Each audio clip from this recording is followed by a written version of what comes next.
Morning. It is coffee time with the one and only Coach JahSmalls in the building. Listen, get your mugs up, get your coffee cups up. If you haven't got one, you need to get one. Those of you who had already purchased one over the weekend, your order is going to go out today. I have a long day ahead of me, and I'm hoping to see some amazing faces today. I just want y'all to be ready for today because today is going to be great. Today is going to be great. I was listening to A Love Supreme. Coco Janelle, good morning to you. I was listening to A Love Supreme. John Coltrane has a way of singing through that horn. If you are not familiar with John Coltrane, get familiar with him. There's something about the way he blows that horn. It's so dope. I actually used to hear jazz a lot when I was young, and I don't want to hear that stuff. I don't want to hear that stuff. And then I actually sat down and listened to it. And just like any music, nobody likes every song there is. Tamara Dawn, good morning to you. Just like any music, nobody loves every single song in that genre, right? But if you listen to jazz music, there's some jazz music that will send you in a whole nother direction. I'm telling you. Man, let me tell y'all, yesterday, Lady V, good morning to you. How you doing? V, I need to talk to you. Okay, so I need to send a message to the entire RDM. I got some things set up, and we need to get going to as soon as possible with the recording. I need y'all to come and see. I need to film y'all watching all of the practice video that we have. And we may not watch it all in one day because it's a lot. AJ Ward in the building. AJ, where you at, bro? You want to come on? You ain't been on the show in a little bit, man. Let me send AJ a link just in case because, you know, my man's come through. So what happened, what I was saying was yesterday I got to spend time with both my daughters again. And man, it's something amazing about spending time with your children. And then, you know, being able to spend that time with my daughters, man, that just I took some pictures. I'm waiting for some things. I'm waiting for Mike to come on because I want to say something to Mike when he come on. So I'm waiting for Mike to come on. And hopefully he'll be on in a minute so I don't have to say it without him on here. Because Mike, you know I talk a lot, bro. So come on up on here. As a matter of fact, let me do this too. So as like I said, I spent time with both of them, and there is some magic. Come on to join, AJ. I sent you the link. Come on the join. I send you the link. Come on, you might as well come on. Don't even make sense to play around with it. Come on. Unless you only want to come on here, that's up to you. But come on in the room, brother. Yeah, good morning, Brandy. Good morning, Geronimo. Everybody coming in. Sorry if I can't see your name on there, but it is not. And so I was spending time with my daughters, and Daybreak was good. Why are you upset, V? Talk to me. What's wrong? Talk to me. Give me a minute. Welcome. Okay, AJ, that's cool. That's cool. What's up, brethren? What's good? V, tell me why you're upset. I'm sorry that you're upset. I don't want you to be upset. Daybreak, listen, Daybreak, you already know. She put the eyes in the coffee. You already know. Brandy, you already know. Good morning. Get that coffee in you. And so I took a bunch of pictures with my girls. I took some video with them. Several things that I was able to witness and I saw in those pictures, kind of warm my heart. And then my daughter, when I had to, it was her birthday, my oldest daughter's birthday yesterday. And when I had to take her back home, she kind of got sad. And I was like, what's wrong, baby girl? And she was saying that, she said nothing. And I asked her, did you get sad when I take you home? And she was like, yeah. And she's 20. So, she's not like a kid, right? And so that, that does another thing for you. Nobody naked. Yes, it's everybody. Listen, it's 0 degrees in Houston. Is it, Brandy? Wow. Man, Brandy, you better get you some coffee. Because I got a mixtape release on. I know, V. I didn't know. So we put the fly out when we saw your mixtape thing. The fly was already out. And the thing about it is we have to do this fundraiser because on the 1st, we have to present whatever funds we have to our business consultant. I did not know. I'm so sorry. And then like we don't go on till 9. What time is your show, V? Because I didn't get a chance to. I saw the flyer, but I didn't get. Did you see it? And you like it? You keep scrolling. I didn't get a chance to really check it out. I did see that it was the same day. I'm sad that it was on the same day. Yeah, that's not a good feeling for me. But we got some stuff to look forward to. Still, we got some stuff. I wish I could come through there, but that's a busy day. We're doing the shoot earlier that day, and then we're coming back to throw down. Yeah, yeah. Mm-hmm. Uh, I know that there is some. What I'm saying, 8 to 10. Hmm. Yeah, I don't know, V. I don't know. And is that 2424? Is that the old red, the 28? Is that what that is, V? Because I think I know the address. I did not know exactly um where that was. I know the address I think it's old red 28 and stuff. But yeah, but V, I need everybody. I need the entire RDM. I need Lovely, I need Shane, I need Lane, Wits, I got Wits anyway. Poet Sunshine in the building, good morning. If y'all just on IG, I'm on YouTube. Come on to YouTube Live. I can interact with you a little better. I know I started on IG, so I try to keep it going on IG, but sometimes I can't get all your messages like I could if you're on here. So if you can, come on to Black Ferris Bueller in the building. Come on to the YouTube link and same complex. Okay, V. Okay, cool. Yeah, come on to the YouTube and let's make it happen. They also have a place in there, V, that I like that used to be a theater. Used to be a theater, a school. They was teaching theater in that school in that same complex that I liked. What's your name on YouTube? CoachJahSmalls. I'm CoachJahSmalls everywhere, everywhere. So if you put CoachJahSmalls, you should be able to find me. If you put Coffee Time with CoachJahSmalls, you should be able to find a link. And it should show that I'm live. I think you have to subscribe to my YouTube in order to see the lives when they pop up. So you might have to subscribe for that. I don't know. I really haven't figured that part out yet, but that's what I'm thinking. Yeah, Cash, right, V? That's what I really would like to see. I want Cash. I'd like to own that. I'd like that to be mine, but it's really big, and I don't have. It's a lot of space, but Cast is definitely a space I would love to have. As a matter of fact, let me write that down. I'm gonna send myself a note. I might need to go check into Cast because that's a prime location. It's a good spot to have. I'm gonna text that to myself. Get information on Cast. My daughter used to go there, and I helped over the summer with a few programs they had there. Cast was a really good place. It's really big. It's a lot of space in there for actors who are trying to get their thing they're acting on. They got a black box.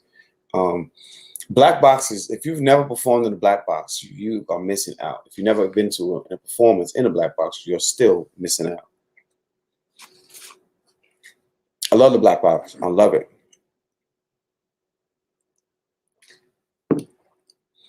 I'm saying, hey, what's up, my people on IG?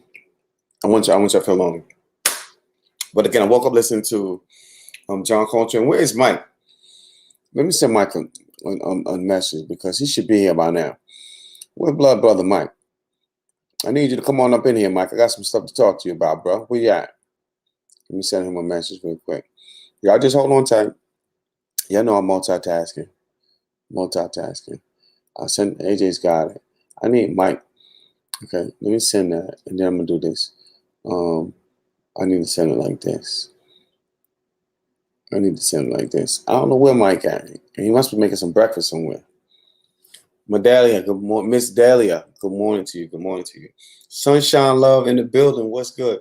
If you're on IG, try to come on to YouTube if you can. I know some people can't. Come on to YouTube, Coach JahSmalls on YouTube. That way you can send messages and I can interact in here. And because it's harder to do it from the phone because it's sitting on the tripod. But come on, and I can do it from YouTube. Coach JahSmalls on YouTube. Come on here. Let me put it in here because I haven't done it in a while. Let me see.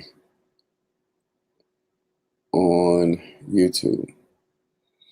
I'm gonna tell you what I did. I went on, and you can do it from your phone too. You don't have to be on a computer, right? What's that? Maya, good morning. Maya writes, good morning to you. You can come on through your phone too. Just go on to YouTube. And Tony in the building, good morning, good morning. Yeah, it's cold there.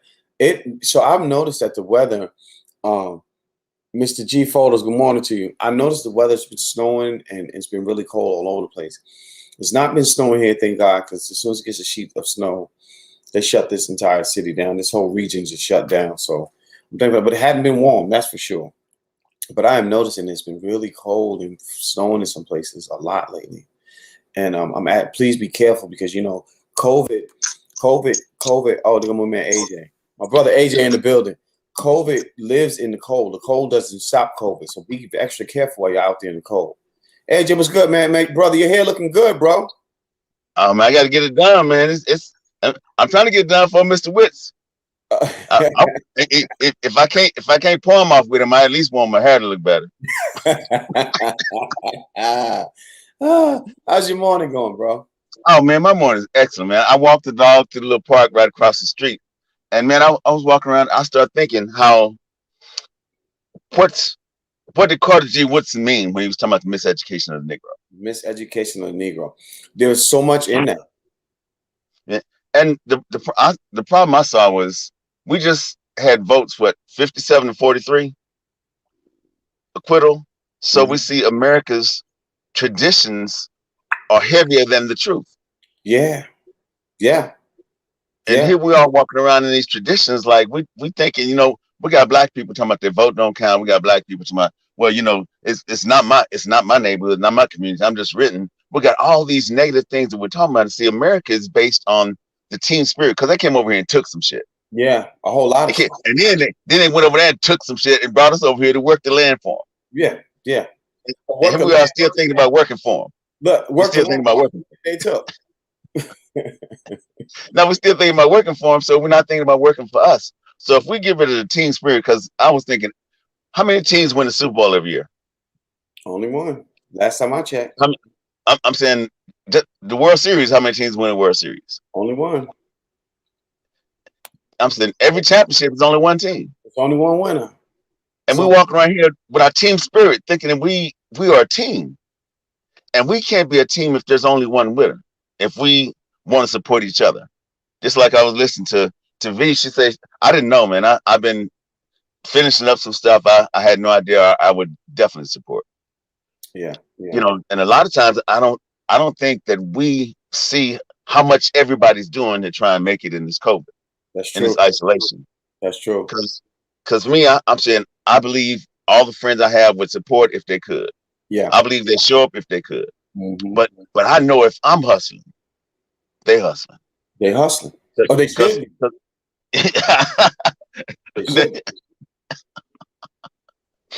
But see, that's the most amazing thing is that we don't put on somebody else's shoes. You can't and see how they fit. Yeah, because I don't want to know. Me neither. I like my own foot fragrance. now me, I'd rather be barefoot, man. I'd rather be barefoot. Let me make me some Tubmans. When I make my Tubmans, I'm gonna wear some shoes. That's what I'm gonna do. If there's a shoe that can fit, you know what I'm saying? So how do you morning, man? How's the baby? Say again. How do you morning? How's the baby? Oh, she's good, man. I woke up and gave her she had her milk. I gave her milk, and we walked around a bit. I woke up and played Mama Say, Mama Sa, Mama Makusa. I played that for her this morning, and walked around the room. Came downstairs and I started get myself set up. I was gonna go upstairs today, but I decided to be lazy and just sat down here, and I played that, and then I played Love Supreme.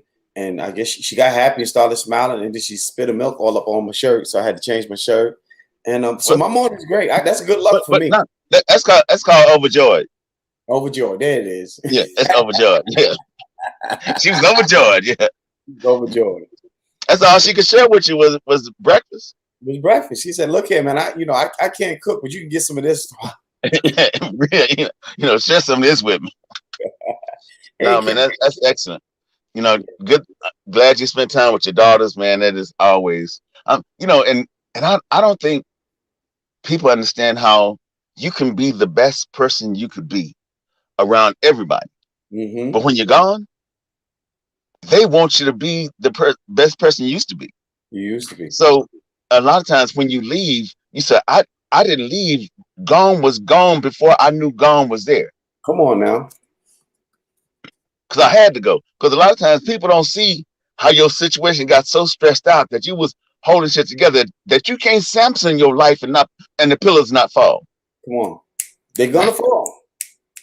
Yeah, you can't Samson your life and the pillars not fall. See, and a lot of people want us to say, "Oh no, you can handle it," but you haven't been handling nothing. AJ, there's this thing like, when people say, when you're going through something, right? And you tell somebody, yeah, man, this happened, whatever, lost my job, stumped my pinky toe. They say, it's going to be okay. And I had to really think about what the hell is okay? Because your okay might not fit my okay. You know what I'm saying? Like, we always be like, hey, Brandy, we always be like, it's okay. It's going to be okay. What the fuck is okay? Because your okay might not match my okay. So don't tell me that. That's like one of the worst things you can tell people. Yep. And a lot of times you say, oh man, back in '93, when I lost my job, you say this COVID, man. COVID changed whatever you think past history was.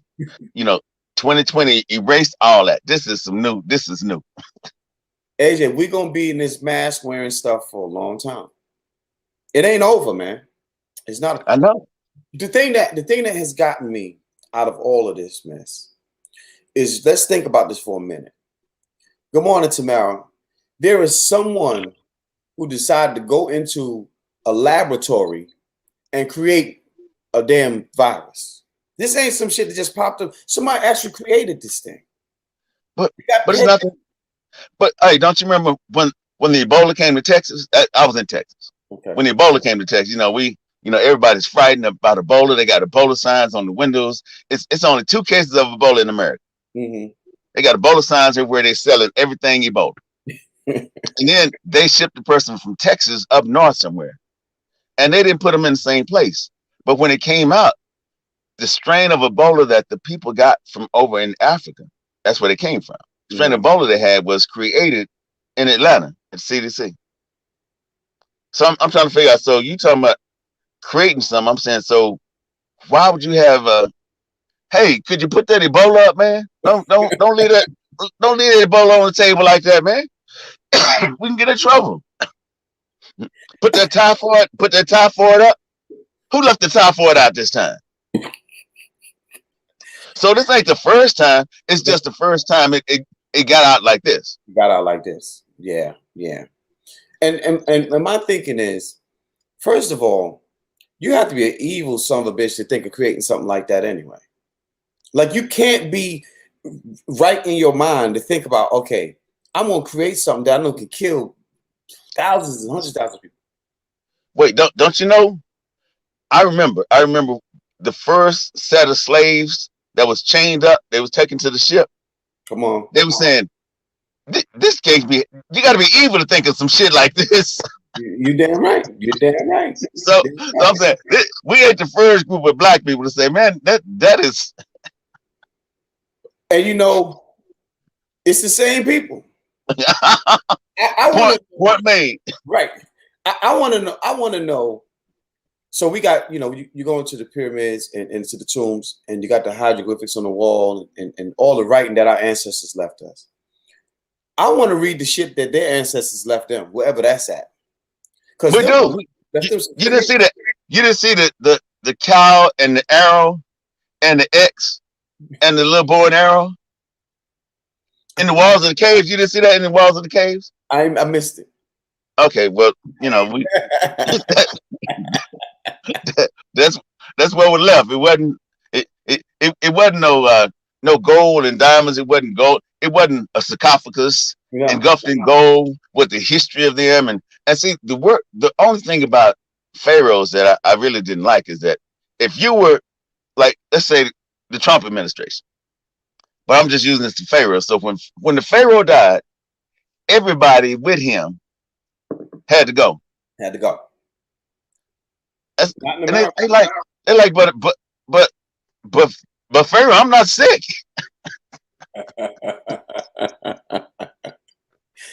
Come on, Queen. Come on, Queen. You going to Walk your funky ass on down here. So, it is amazing. And that's but I'm why I saying, tell people, I tell people all the time, I don't knock your religion. I don't knock what God you pray to. I keep whatever religion, whatever rituals you do. What I try to get people to understand is either we've learned religion wrong or God don't want to talk to us. ooh man, Because it ain't no way that we're praying the same prayer and He's answering us yet. that ergo the poem I'm writing. Ah. I'm writing this poem, Sky, right? Mm-hmm. And the concept is, when I was a little boy, I used to pray, but I would write my prayers across the sky. So all my unanswered prayer, I would color blue. So imagine all the little black boys who are writing their prayers across the sky and their prayers unanswered, so they color them blue. So what color is the sky? Wow. That's a whole lot of little black boys' prayers ain't been answered. A whole lot of.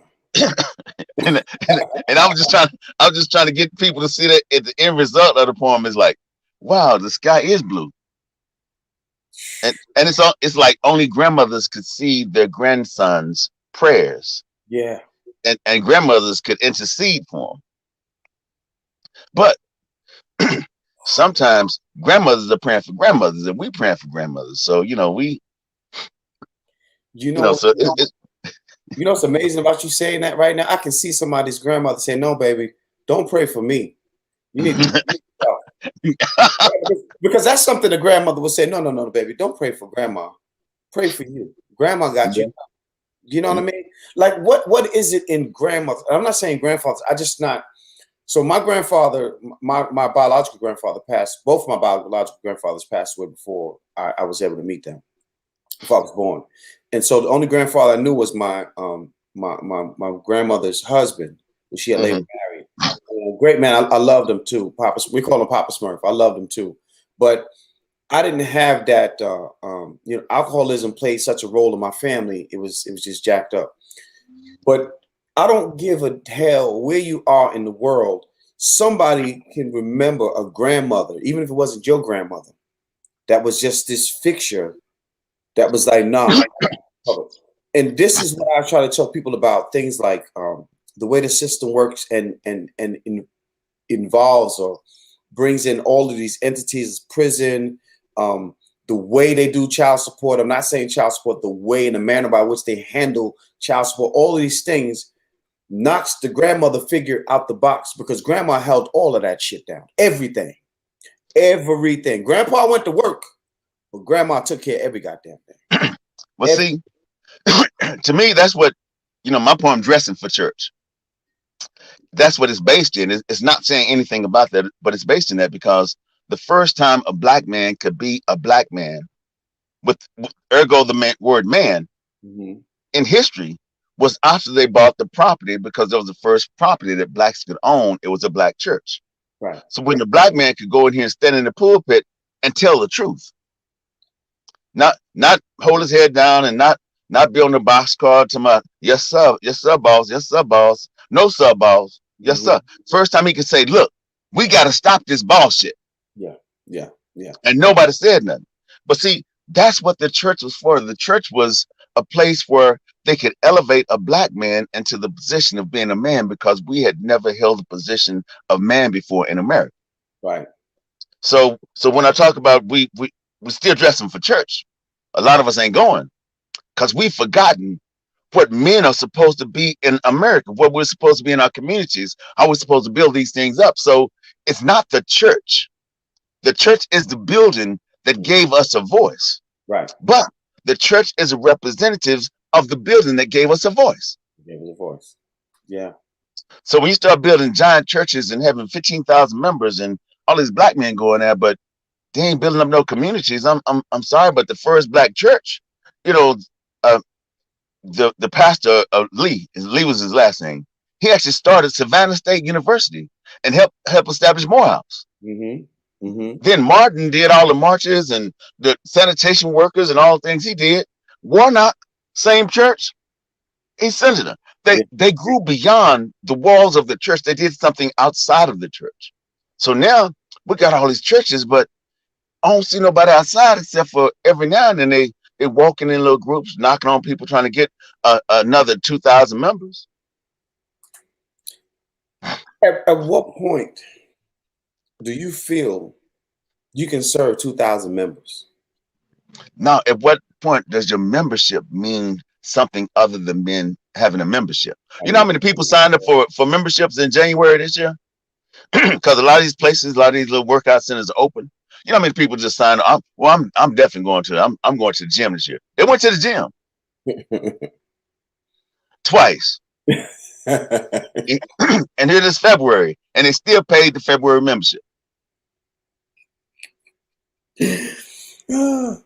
Yeah, you're right. You're right. I don't understand how the hell you working out with the goddamn mask on anyway. Go in your damn house and work out. Do some push-ups and calisthenics because I'm not working out with no goddamn mask on. You're killing yourself.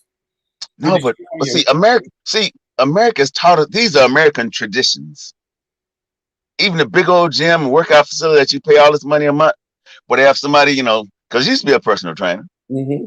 My brother's a personal trainer. You pay these big memberships, and they just had a facility, wipe the equipment down, and have somewhere where you go where you can shower and do this. They don't do nothing for you because you could do the same thing at home. Yeah, yeah. But you're paying to go in there so you can see, so other people can see you working out. So you can have a big girl. Yeah, you're not working out for you. You're working out and you're looking like, yeah, you see this? 50. You might just start 50, 51, 52.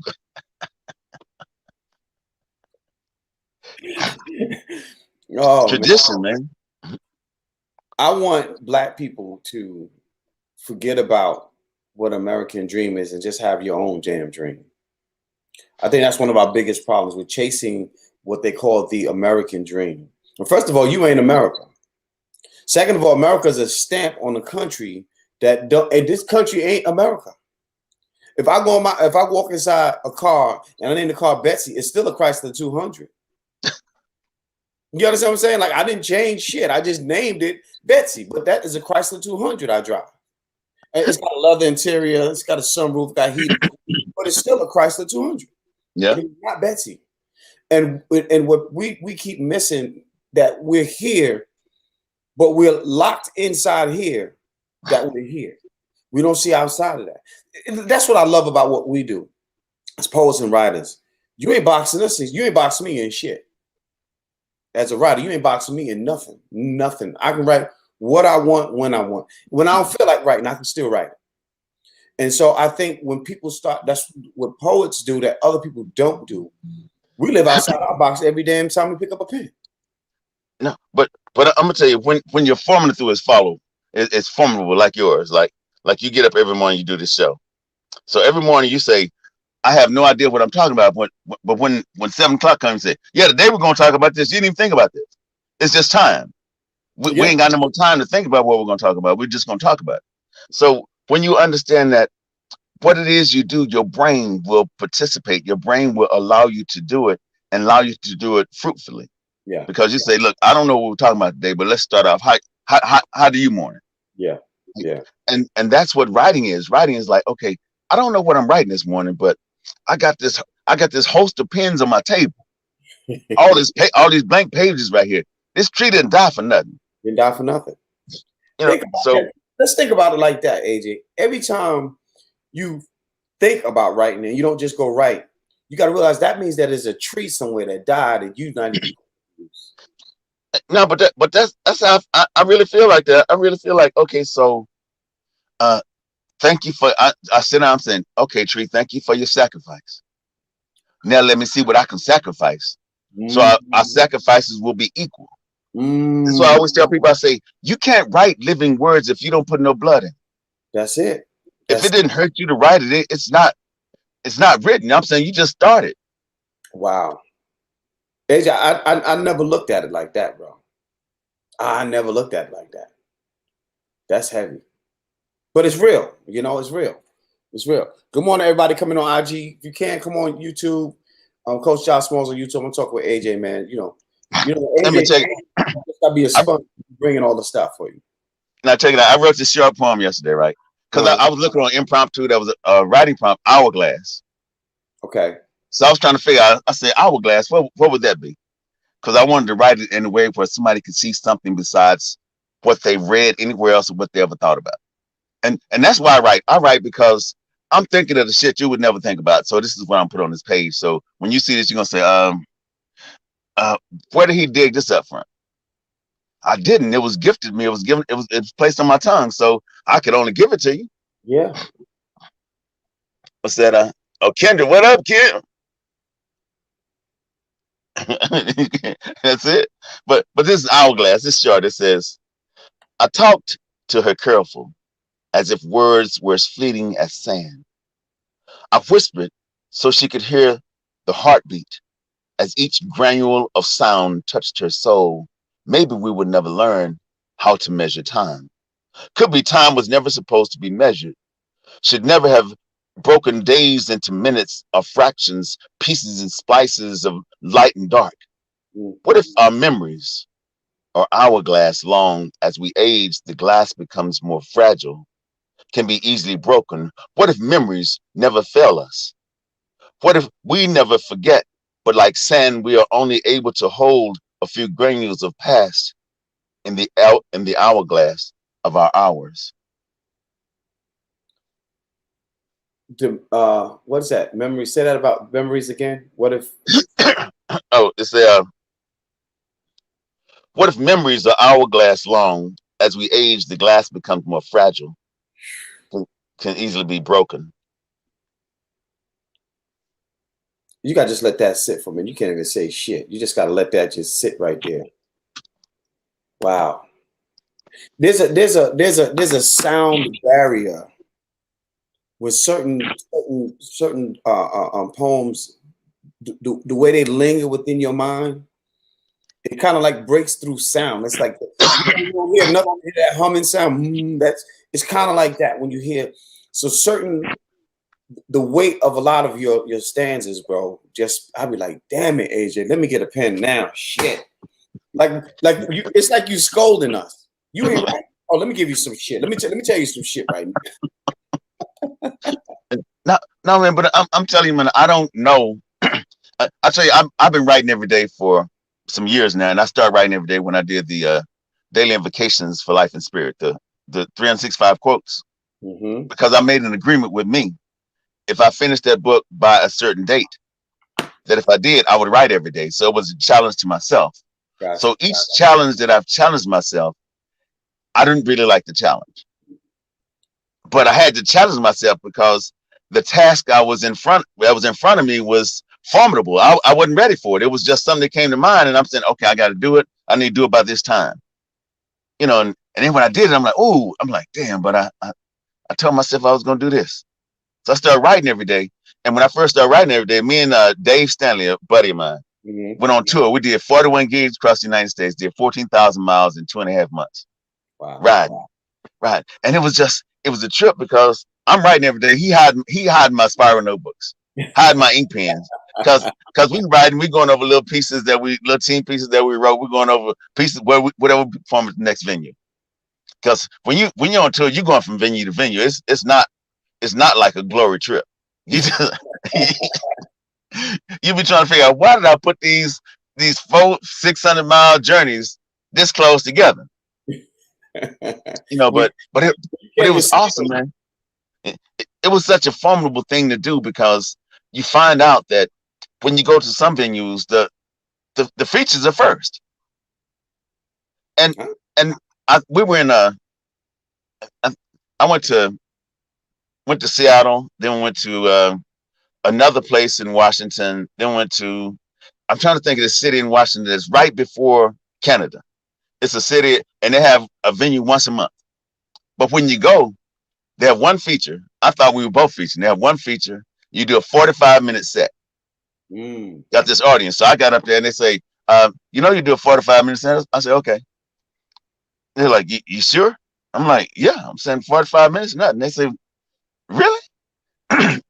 So I got up there and did a 45-minute set, and I was talking to the people. I was engaging them, and Yeah. I was telling them stories and doing whatever poems, and they was looking like, they said, man, do you have some more poems? I say, what kind you want? You know, but they weren't ready because they told me Buddy Wakefield had featured the month before me. Okay. And if you don't know Buddy Wakefield, Google Buddy Wakefield. He's a dope poet. But they featured the month before me, and Buddy's my buddy too.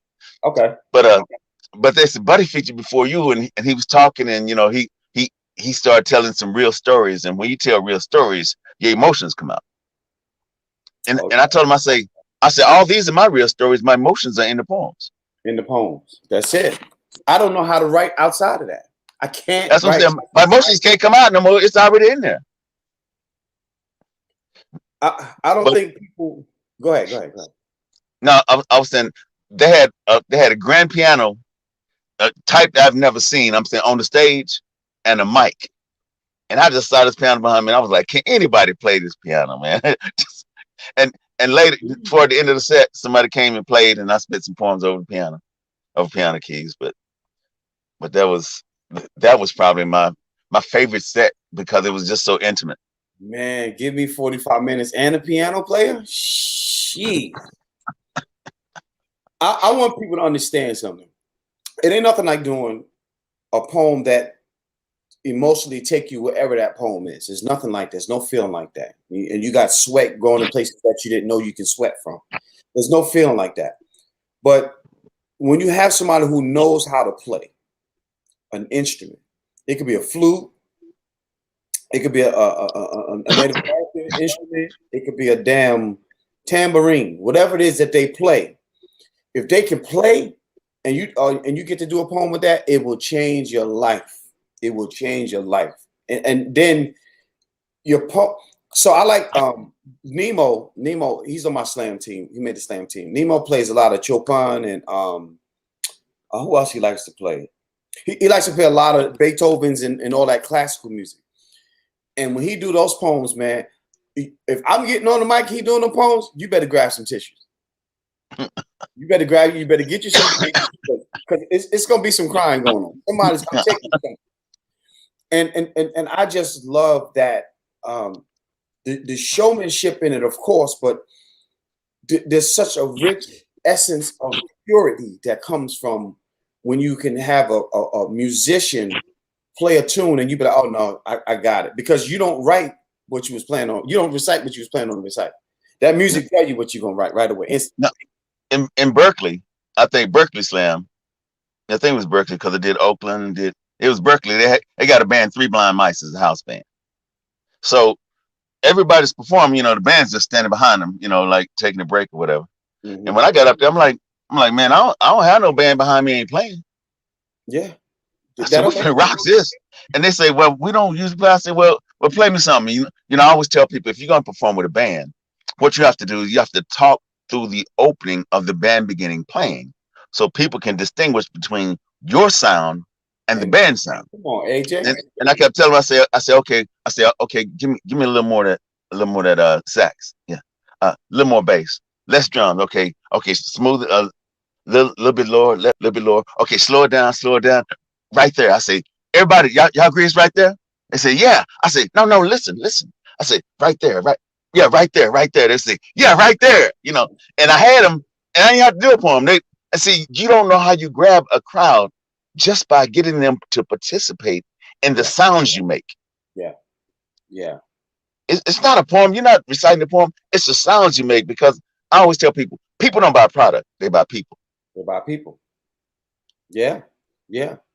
I got I took one of my kungas out. I got two. I took one of them out and started working on it again. There's a vibration in it that people have to understand. Instruments wasn't about dance. When our ancestors created instruments, it was for the purpose of healing, the purpose of teaching, purpose of worship. There's a lot of things that came out of instruments. It wasn't just singing and twerking and all the shit y'all like doing in the strip club. It wasn't about all of that. But dance wasn't about dance. Dance wasn't about dance. Nope. Dance was worship. That's why. See, a lot of people don't know when the white people would take the slaves to church. The slaves, the ushers of the slaves, they wore white gloves, so the white people know their hands not dirty.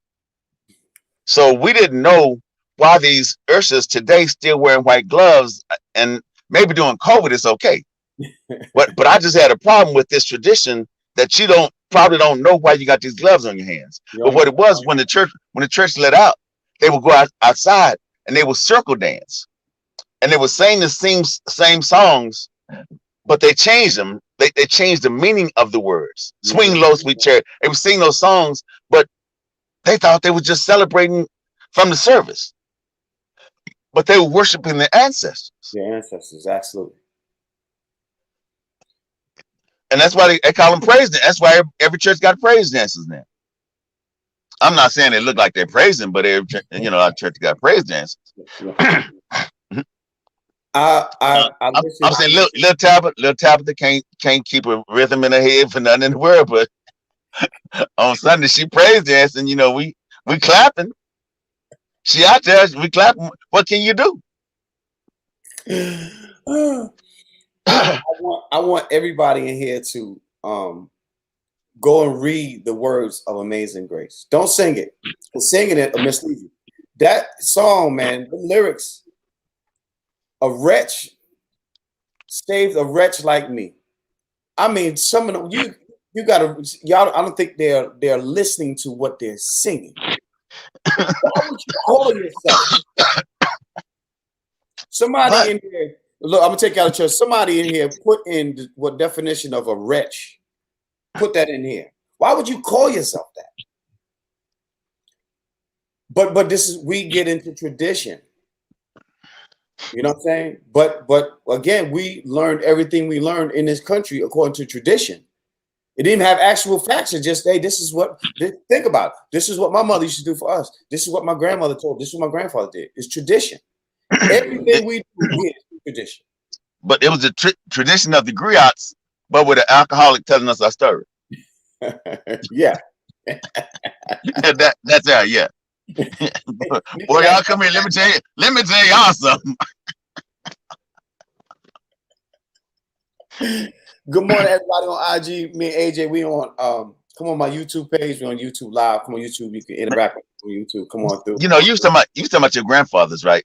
I never met my grandfather on my father's side. Well, I never met my father's father, but I remember the man that raised my father. His name was Charles. Because my dad had a big family. He was 4 or 5 brothers, 4 or 5 sisters. There was about 10 or 11 of them. But I remember Charles because he raised my father, so he's actually in the poem. But my mother's father passed before I was born, and that's where Albert came from. The A is for Albert. His name was Albert, and that's the letter to my grandfather is in Still Black. I wrote the letter to him because when I published my mother's book last year, my mother had a manuscript around the house. I brought it to Las Vegas with me. And I published her book and I mailed it to her on her birthday. Gotcha. So she had no idea the book was being published. So at 88 years old, my mother became a published author. And she said she thought she'd never see the book published. But in reading the book and editing the book, she was talking about my namesake, Albert, on how he was and what she thought of him and how she was trying to get close to him, but he wasn't. He was just so far off. And that's why I wrote a letter to my grandfather, because I'm like, I want to know what it was. What song did you dance to? What slangs did you use? I said, how did you grow old at a time when being a nigga was a target? When they came for you, who did you tell when they came for you? How many friends did you lose? I say, if I could remove 2,000 pounds of earth covering the box that house your bones, I would ask you some shit if I could get to you. I sure would, because some things I'd like to know. And that's in essence, that's the truth. I'm like, because I tell my kids about my grandmothers, because I spent summers with both my grandmothers. But I said, I ain't got no story of a grandfather to tell. Isn't that horrible? That's a hurtful thing, man. I know, and I'm saying that's That's hard for our community because a lot of Black people ain't got no stories of grandfather to tell. And Or they now, went to visit him, and I talked to grandfather one time through this thick glass. I talked to grandfather on the phone when he was on the other side of the wall on the phone. and now we talking to now. Let's keep it 100. Now we're having family reunions in prison. People are meeting their grandfather for the first time in prison. We locked in the That same. that's a poem. That's a poem. And then I need to work on that one. And then some of us are hanging out in the club with our grandfather because we're that close in age, and that's what society says is cool. Yes, it's definitely young, but I'm just saying, like, I have grandchildren I haven't met yet. You understand what I'm saying? I haven't met my grandchildren. I got pictures, and I've met one grandson, and I haven't met them. I haven't held them. I haven't felt their heartbeat against my skin. Like I've not had that yet. And so I'm not a evil or bad dude. It's just circumstances don't allow shit. But that's a problem. And then the problem with me is, if you are a mother of a child and this child has a grandfather, you may not have had your grandfather. Why does your child not have some? I want the grandfather to fuck that up. I'm not gonna fuck that up. I'm gonna put the child in contact with their grandparent, and if their grandparent fuck it up, that's on them. They're never gonna say your mother never bought you. Man, my oldest daughter, first time she brought my oldest and second daughter, first time she brought her children to my house. She brought my other daughter's daughter too, Bella, and it was like 3 girls in the house just playing, running around. I'm laying in the living room floor. They're all over me playing. So when she was getting ready to go, they was like, "Can we stay?" Man. And I'm like, "Shouldn't that tell you that your mother been telling you wrong all this time?" I got 2 other grandkids. I just posted a picture of my 2 grandkids that would spend summers with me. Yeah. That would do creative writing class with me. They laying all over my chest. They slept in my bed with me. Yeah. You know, and I'm saying that don't tell you there's something different about whatever anybody tell you. If it looks different, you know, if they tell you the car is full and you go out there and start up and the hand is on E, you need to ask them, is the hand broke? If not, they lying. They lying. That's it. Yeah, because if the hand ain't broke, you better not pull off. Well, you can try. but that's where the Black family is. Black family, we have this problem that, see, America charges. America will actually. So I'm going through some shit, so I don't want to bring that shit into this conversation, but it's already in it. You know, when I had my daughters for myself when me and my ex-wife separated. So when she came down, I said, "Look, keep them for 2 weeks. It takes more to keep a family together than it does to keep a marriage together." Yeah. So she kept them 2 weeks, then she ran off. My father told me, he said, "Don't give that girl them kids, she's gonna run off." And I didn't, I'm like, no, we said to death do us part, and we said, all this other, for better, for worse. We said a whole bunch of stuff in front of this, at this church house on this paper. We signed our names on some papers. Mm-hmm. And he was like, "That shit don't mean nothing." And I was like, no. So when she left with him, I found them twice and came and stayed with me, sent them back. They moved again. So she was moving. So when they graduated, I got papers from the court. They started garnishing my wages after they graduated. And I was like, I done paid y'all while I'm paying to her mother because they was with her mother for the longest. Right. So it's just the fact that America don't listen to any story. It's like, okay, we just gonna take the word of whoever. And you're a Black man, so you're already at fault. You're already We're not listening. We don't believe what you say. We don't believe them documents don't mean nothing. You need to pay $5,000 to his lawyer. Then you get somebody else to say what you saying to us the way you saying it. We might believe him, but we ain't believing the word you said because you ain't got no law degree. What your name is? Oh shit, hell. No, just like the guy up there, he was to my I watched Impeach 2, which should be a movie. So I watched Impeach 2. I'm saying I was glued to it. I didn't have no popcorn or nothing, but I watched Impeach 2. But I saw this one dude get up. He say, "Who asked this question? Who asked it?" He said, "You. I don't believe you'd ask the question like." And And then 3 or 4 times he didn't answer whatever the question was. He just started ranting and going off and pointing. And then he said, Philadelphia, or whatever he said. And everybody started laughing. He said, I didn't laugh at any of you. I didn't laugh. And I was like, but then I heard somebody, I don't know if this is correct, but I heard somebody say he was one of those injury lawyers in the town he was in. Oh, wow. Wow. So you got an injury lawyer. And then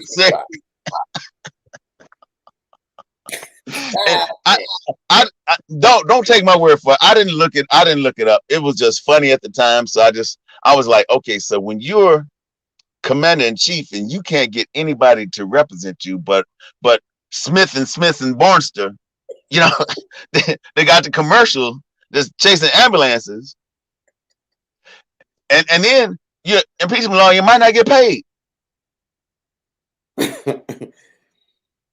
You know what I'm starting to realize, and that impeachment trial, that circus act was it.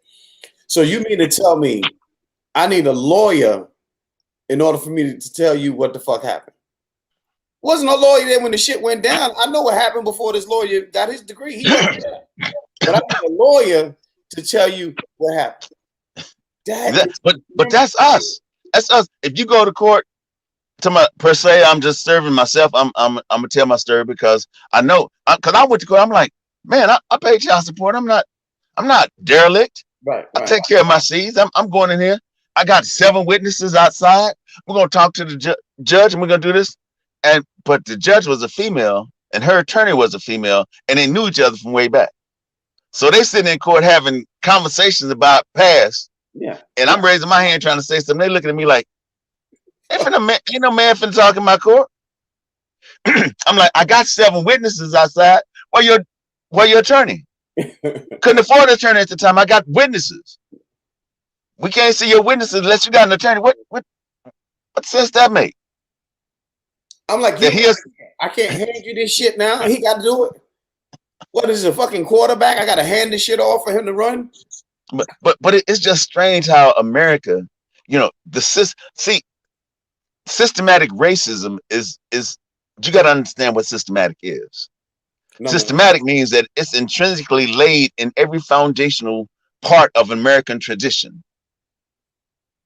So when we look at the Black family, there's racism there. When we look at the Black community, there's racism there. Because there's a lot of Black communities that just had a bank built in their community in the last 10 years. Wow. Had a major store, a major food chain store just built there in the last 10 years.